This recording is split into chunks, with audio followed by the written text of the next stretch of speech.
Good morning. Today I'm here to read to you Chapter 4 of A Series of Unfortunate Events, Book the Second, The Reptile Room by Lemony Snicket. Let's read. Chapter 4. One of the most difficult things to think about in life is one's regrets. Something will happen to you, and you will do the wrong thing, and for years afterward, you will wish you had done something different. For instance, sometimes when I'm walking along the seashore or visiting the grave of a friend, I will remember a day a long time ago when I didn't bring a flashlight with me to a place where I should have brought a flashlight, and the results were disastrous. Why didn't I bring a flashlight? I think to myself, even though it is too late to do anything about it. I should have brought a flashlight. For years after this moment in the lives of the Baudelaire orphans, Klaus thought of the time when he and his siblings realized that Stefano was actually Count Olaf, and was filled with regret that he didn't call out to the driver of the taxi cab who was beginning to drive back down the driveway, "Stop." Klaus would think to himself, even though it was too late to do anything about it, "Stop, take this man away." Of course, it is perfectly understandable that Klaus and his sisters were too surprised to act so quickly. But Klaus would lie awake in bed years later thinking that maybe, just maybe, if he had acted in time, he could have saved Uncle Monty's life. But he didn't. As the Baudelaire orphans stared at Count Olaf, the taxi drove back down the driveway, and the children were alone with their nemesis, a word which here means the worst enemy you could ever imagine. Olaf smiled at them the way Uncle Monty's Mongolian mean snake would smile when a white mouse was placed in its cage each day for dinner. "Perhaps one of you might carry my suitcase into my room," he suggested in his wheezy voice. The ride along that smelly road was dull and unpleasant, and I am very tired. "If anyone ever deserved to travel along Lousy Lane," Violet said, glaring at him, "it is you, Count Olaf. We will certainly not help you with your luggage, because we will not let you in this house." Olaf frowned at the orphans and then looked this way and that as if he expected to see someone hiding behind the snake-shaped hedges. "Who is Count Olaf?" he asked quizzically. "My name is Stefano. I am here to assist Montgomery with his upcoming expedition to Peru.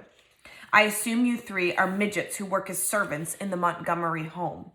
"We are not midgets," Klaus said sternly. "We are children, and you are not Stefano, you are Count Olaf. You may have grown a beard and shaved your eyebrow, but you are still the same despicable person, and we will not let you in this house." "Futa!" Sonny shrieked, which probably meant something like, "I agree." Count Olaf looked at each of the Baudelaire orphans, his eyes shining brightly, as if he were telling a joke. "I don't know what you are talking about," he said, "but if I did, and I were this Count Olaf you speak of, I would think that you were being very rude. And if I thought you were rude, I might get angry. And if I got angry, who knows what I would do." The children watched as Count Olaf raised his scrawny arms in a sort of a shrug. It probably isn't necessary to remind you just how violent he could be, but it certainly wasn't necessary at all to remind the Baudelaires. Klaus could still feel the bruise on his face from the time Count Olaf had struck him, when they were living in his house. Sonny still ached from being stuffed into a birdcage and dangled from the tower where he made his evil plans. And while Violet had not been victim of any physical violence from this terrible man, she had almost been forced to marry him, and that was enough to make her pick up his suitcase and drag it slowly toward the door to the house. "Higher," Olaf said. "Lift it higher. I don't want it dragged along the ground like that." Klaus and Sonny hurried to help Violet with the suitcase, but even with the three of them carrying it, the weight made them stagger. It was misery enough that Count Olaf had reappeared in their lives just when they were feeling so comfortable and safe with Uncle Monty. But to actually be helping this awful person enter their home was almost more than they could bear. Olaf followed closely behind them, and the three children could smell his stale breath as they brought the suitcase indoors and set it on the carpet beneath the painting of the entwined snakes. Thank you, orphans, Olaf said, shutting the front door behind him. Now, Dr. Montgomery said my room would be waiting upstairs. I suppose I can carry my luggage from here. Now run along. We'll have lots of time to get to know one another later. We already know you, Count Olaf, Violet said. You obviously haven't changed a bit. You haven't changed either, Olaf said. It is clear to me, Violet, that you are as stubborn as ever. And Klaus, you are still wearing those idiotic glasses from reading too many books. And I see that little Sonny here still has 9 toes instead of 10. Phut! Sonny shrieked, which probably meant something like, I do not. What are you talking about? Klaus said impatiently. She has 10 toes just like everybody else. Really? Olaf said. That's odd. I remember that she lost one of her toes in an accident. His eyes shone even brighter, as if he were telling a joke, and he reached into the pocket of his shabby coat and brought out a long knife, such as one might use for slicing bread.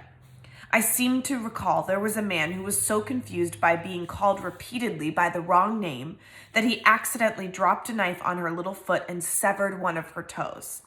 Violet and Klaus looked at Count Olaf and then at the bare foot of their little sister. You wouldn't dare, Klaus said. Let's not discuss what I would or would not dare to do, Olaf said. Let us discuss, rather, what I am to be called for, as long as we are together in this house. We'll call you Stefano if you insist on threatening us, Violet said, but we won't be together in this house for long.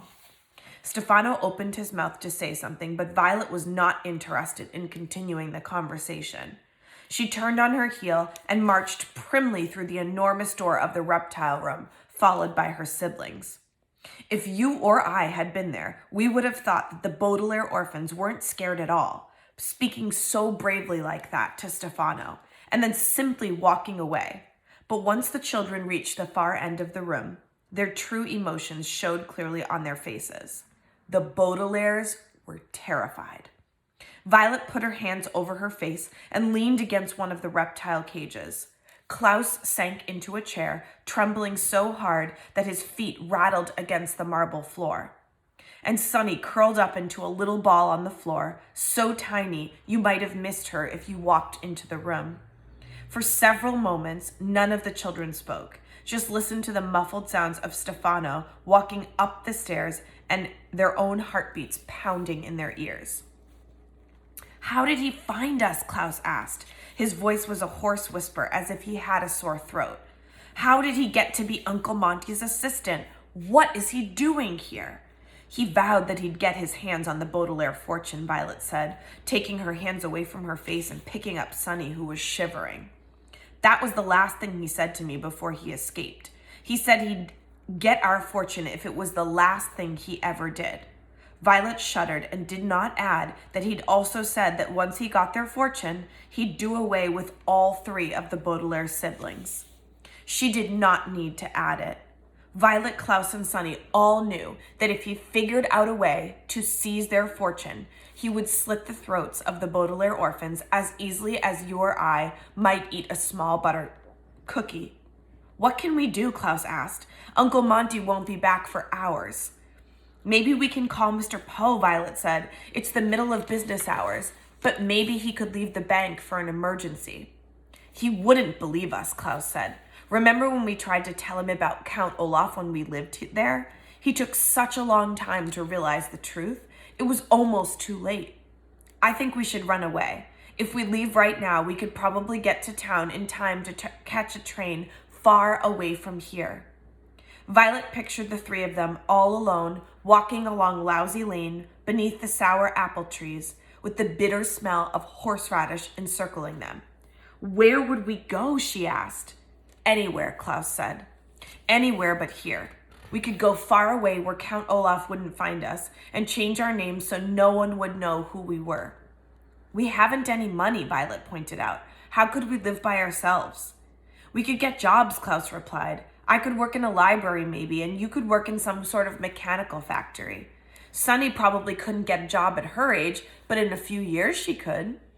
The 3 orphans were quiet. They tried to picture leaving Uncle Monty and living by themselves, trying to find jobs and take care of each other. It was a very lonely prospect. The Baudelaire children sat in sad silence a while, and they were each thinking the same thing. They wished that their parents had never been killed in the fire, and that their lives had never been turned topsy-turvy the way they had. If only the Baudelaire parents were still alive, the youngsters wouldn't even have heard of Count Olaf, yet let alone have him settling into their home and undoubtedly making evil plans. "We can't leave," Violet said finally. "Count Olaf found us once, and I'm sure he'd find us again, no matter how far we went. Plus, who knows where Count Olaf's assistants are? Perhaps they've surrounded the house right now, keeping watch in case we're on to him." Klaus shivered. He hadn't been thinking of Olaf's assistants. Besides, scheming to get his hands on the Baudelaire fortune, Olaf was the leader of a terrible theater troupe, and his fellow actors were always ready to help him with his plans. They were a gruesome crew, each more terrifying than the next. There was a bald man with a long nose who always wore a black robe. There were two women who always had ghostly white powder on their faces. There was a person so large and blank-looking that you couldn't tell if it was a man or a woman. And there was a skinny man with two hooks where his hands should have been. Violet was right. Any of these people could be lurking outside Uncle Monty's house, waiting to catch them if they tried to escape. "I think we should just wait for Uncle Monty to come back and tell him what has happened," Violet said. "He'll believe us. If we tell him about the tattoo, he'll at least ask Stefano for an explanation." Violet's tone of voice when she said Stefano indicated her utter scorn for Olaf's disguise. "Are you sure?" Klaus said. "After all, Uncle Monty is the one who hired Stefano." Klaus's tone of voice when he said Stefano indicated that he shared his sister's feelings. For all we know, Uncle Monty and Stefano have planned something together. "Minda!" Sonny shrieked, which probably meant something like, "Don't be ridiculous, Klaus." Violet shook her head. "Sonny's right. I can't believe that Uncle Monty would be in cahoots with Olaf. He's been so kind and generous to us. And besides, if they were working together, Olaf wouldn't insist on using a different name." "That's true," Klaus said thoughtfully. "So we wait for Uncle Monty." "We wait," Violet agreed. Tuju, Sonny said solemnly, and the siblings looked at one another glumly. Waiting is one of life's hardships.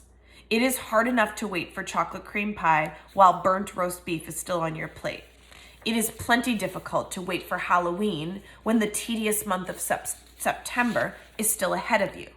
But to wait for one's adopted uncle to come home while a greedy and violent man is upstairs was one of the worst waits the Baudelaires had ever experienced. To get their mind off of it, they tried to continue with their work, but the children were too anxious to get anything done. Violet tried to fix a hinged door on one of the traps, but all she could concentrate on was the knot of worry in her stomach. Klaus tried to read about protecting oneself from thorny Peruvian plants, but thoughts of Stefano kept clouding his brain. And Sonny tried to bite rope, but she had a cold chill of fear running through her teeth, and she soon gave up. She didn't even feel like playing with the incredibly deadly viper. So the Baudelaires spent the rest of the afternoon sitting silently in the reptile room, looking out the window for Uncle Monty's Jeep and listening to the occasional noise from upstairs. They didn't even want to think about what Stefano might be unpacking. Finally, as the snake-shaped hedges began to cast long, skinny shadows in the setting sun, the three children heard an approaching engine and the Jeep pulled up. A large canoe was strapped to the roof of the Jeep, and the back seat was piled with Monty's purchases. Uncle Monty got out, struggling under the weight of several shopping bags, and saw the children through the glass walls of the reptile room. He smiled at them. They smiled back, and in that instant when they smiled was created another moment of regret for them. Had they not paused to smile at Monty, but instead gone dashing out to the car, they might have had a brief moment alone with him. But by the time they reached the entry hall, he was already talking to Stefano. "I didn't know what kind of toothbrush you preferred," Uncle Monty was saying apologetically, "so I got you one with extra firm bristles, because that's the kind I like. Peruvian food tends to be sticky, so you need to have at least one extra toothbrush wherever you go there. Extra firm bristles are fine with me, Stefano said, speaking to Uncle Monty but looking at the orphans with his shiny, shiny eyes.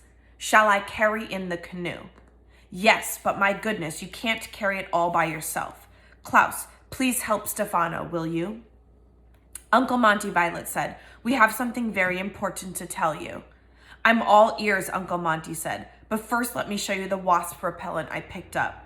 I'm so glad Klaus read up on the insect situation in Peru, because the other repellents I have would have been no use at all. Uncle Monty rooted through one of the bags on his arm as the children waited impatiently for him to finish. This one contains a chemical called... Uncle Monty, Klaus said, what we have to tell you really can't wait. Klaus, Uncle Monty said, his eyebrow rising in surprise, it's not polite to interrupt when your uncle is talking. Now please help Stefano with the canoe, and we'll talk about anything you want in a few moments. Klaus sighed, but followed Stefano out the open door. Violet watched them walking toward the jeep as Uncle Monty put down the shopping bags and faced her. I can't remember what I was saying about the repellent, he said a little crossly. I hate losing my train of thought. What we have to tell you, Violet began, but she stopped when something caught her eye. Monty was facing away from the door, so he couldn't see what Stefano was doing. But Violet saw Stefano stop at the snake-shaped hedges, reach into his coat pocket, and take out the long knife. Its blade caught the light of the setting sun, and it glowed brightly like a lighthouse. As you probably know, lighthouses serve as warning signals, telling ships where the shore is so they don't run into it. The shiny knife was a warning too. Klaus looked at the knife, and then at Stefano, and then at Violet. Violet looked at Klaus, and then at Stefano, and then at Monty. Sonny looked at everyone. Only Monty didn't notice what was going on. So intent was he on remembering whatever he was babbling about, wasp repellent. What we have to tell you, Violet began, but she couldn't continue. Stefano didn't say a word. He didn't have to. Violet knew if she breathed one word about his true identity, Stefano would hurt her brother, right there at the snake-shaped hedges. Without saying the word, the nemesis of the Baudelaire orphans had sent a very clear warning. That is the end of chapter 4. See you tomorrow for chapter 5.